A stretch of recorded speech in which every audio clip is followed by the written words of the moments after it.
When I think of an actor who's made me laugh on several occasions, Eddie Murphy is certainly up there with his ability at playing fast-talking characters and using other types of comedy. He's even proven his skill at drama, showing the heartbreak felt by his characters. Whether buried under layers of makeup or peering in his own skin, Eddie Murphy has built up an impressive number of roles, sometimes more than one, in the same movie. So I wanted to celebrate his impressive career and count down my favorite performances of his, starting with Chandler Jarrell in The Golden Child. This is very much the typical Eddie Murphy role. He plays someone who gets into hijinks and has no problem using his quick-witted mouth to mess with those who get in his way. However, in this case, he's thrust into a fantasy story of all kinds of mysticism and special effects. What Murphy does well in the role is show Chandler's determination to find those who have disappeared, and he's ultimately a good person at heart. His scenes with Charlotte Lewis are sweet, and it's also great when he takes on the villain, played by Charles Dance. Murphy's able to properly react to the many special effects added in post-production, and you buy into everything his character is feeling. There are a number of comedic highlights in the movie, but Murphy also handles the dramatic layers of his character well. Murphy has said he does not look back fondly on The Golden Child, but I think he did some really nice work here. Reggie Hammond in 48 Hours. Eddie Murphy had only been on Saturday Night Live for a few years when he was cast in his first movie role, and from the moment he steps on screen in 48 Hours, it's easy to see why he instantly became a movie star. He works extremely well off Nick Nolte as the policeman who recruits him to help stop a criminal. Many buddy cop movies have been influenced by this and the dynamic between the characters, as they don't always see eye to eye. Murphy brings the fast-talking persona that will quickly develop into his hallmark, but he does a particularly good job at showing Reggie's irritation the way Nolte's Inspector Jack Cates treats him. He even gets to participate in a few physical scenes. The filmmakers knew how to utilize Murphy and what charms he could bring to his character. He certainly provides some funny lines, but he also managed to dig into Reggie's frustrations and desire to get the job done before he's returned to his prison cell. Mushu in Mulan. For me, one of the most memorable parts of Mulan is Mushu the Dragon. Funny sidekicks are of course common in animated Disney movies, but Murphy succeeded in giving Mushu his own personality. He gets several funny moments as he deals with the ghostly ancestors and prepares Mulan for battle. Murphy brought a lot of energy to the role and has fun with playing this small dragon trying to prove himself. The filmmakers knew how to use him in the narrative, and there's a delightful bond that forms with a cricket as they help Mulan disguise herself among this army of men. This was Eddie Murphy's first animated role, and it's surprising it took until this movie for him to provide a voice for an animated feature, as he certainly has the voice and energy for it.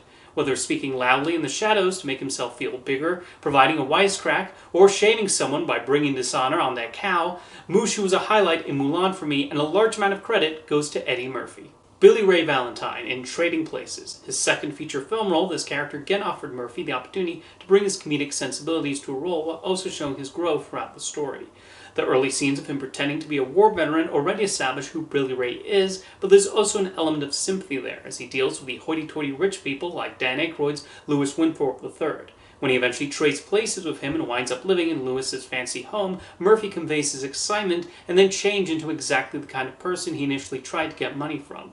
The movie is primarily a commentary on class, how the rich attempt to get richer without helping the poor, and explores that well through Billy Ray's evolution and how he interacts with the greedy Duke brothers. When he teams up with Louis to mess with the Dukes, Murphy and Aykroyd have a great interaction, and the scenes at the stock market allow him the opportunity to show the character's smarts in that high-pressure environment. Billy Ray's development was already interesting on the page, but Murphy would help flesh him out even more on the screen. Rudy Ray Moore in Dolemite Is My Name. The rare time he's played a real person, Murphy brought such a likability to Moore as he puts everything into making his low-budget movie a reality. Even with all the setbacks that occur, Murphy portrays him as someone who just wants to showcase his talents to the world and make friends. His enthusiasm when the ideas start spitting out is infectious, and Murphy captures Moore's genuine glee at telling everyone what inspires him and what he thinks can make Dolemite an even better movie. When he appears on stage and raps his rhymes, those scenes also have the required energy to them. It's easy to root for Dolemite to succeed and find an appreciative audience because of how Murphy plays Rudy Ray Moore and how it shows the movie coming together during the production.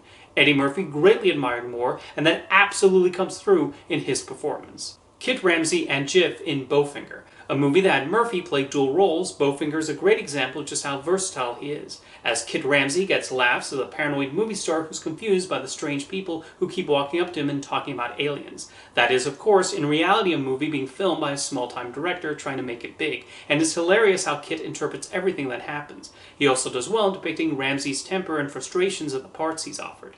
Meanwhile, as Jif, he transforms into a whole other personality completely unrecognizable from most anyone he has played.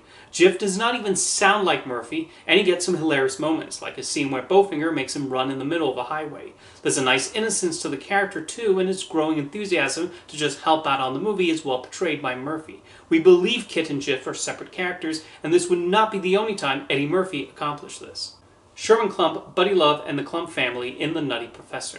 In playing the kindly professor who wants to lose weight, Murphy brought such a sympathy to the character, and it's clear from his performance how much he genuinely cares for Sherman's well-being. When he gets heckled at by a comedian, Murphy captures the hurt he feels in that moment, and he was also able to find the right voice for him. Even though he's a comic creation, everything about Sherman Klump feels genuine, and that's also credit to Rick Baker's outstanding makeup. Murphy also does a great job of playing the Buddy Love persona, and his enthusiasm quickly turning into someone obnoxious and different from the sweet Sherman.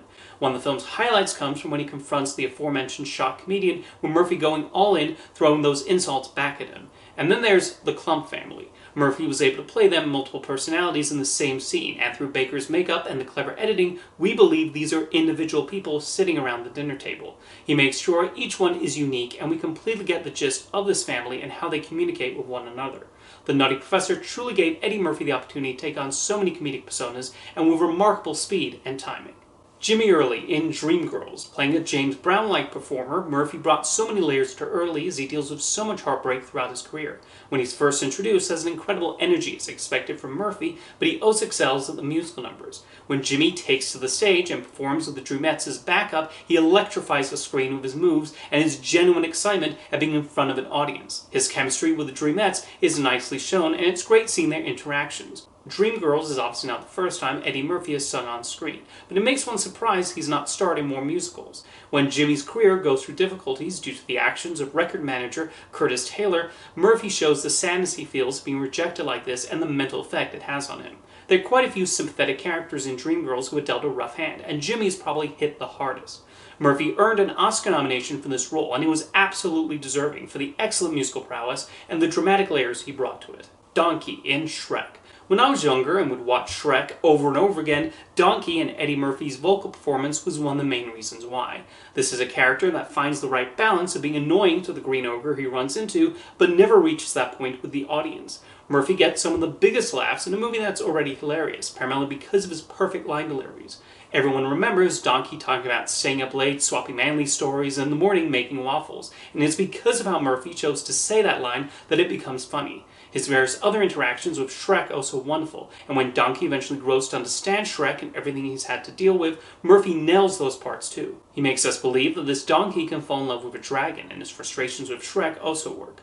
The big party ending also caps off the movie on a high note with Murphy's terrific rendition of I'm a Believer. He continued to be great in the sequels, especially his rivalry with Puss in Boots and transformation to a stallion in Shrek 2. The Shrek franchise has grown to massive heights and introduced us to a lot of fun takes on fairytale icons, but Donkey will always remain my favorite character in the series.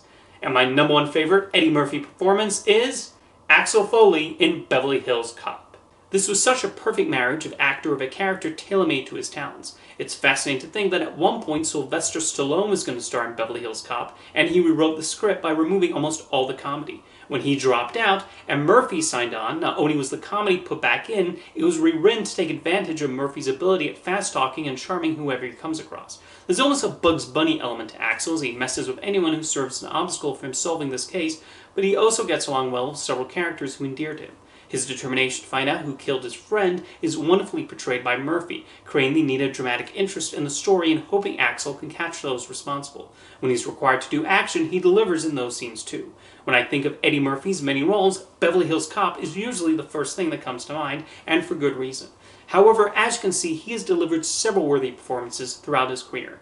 Now let me know in the comments what your favorite Eddie Murphy performance is, and I'll see you next time.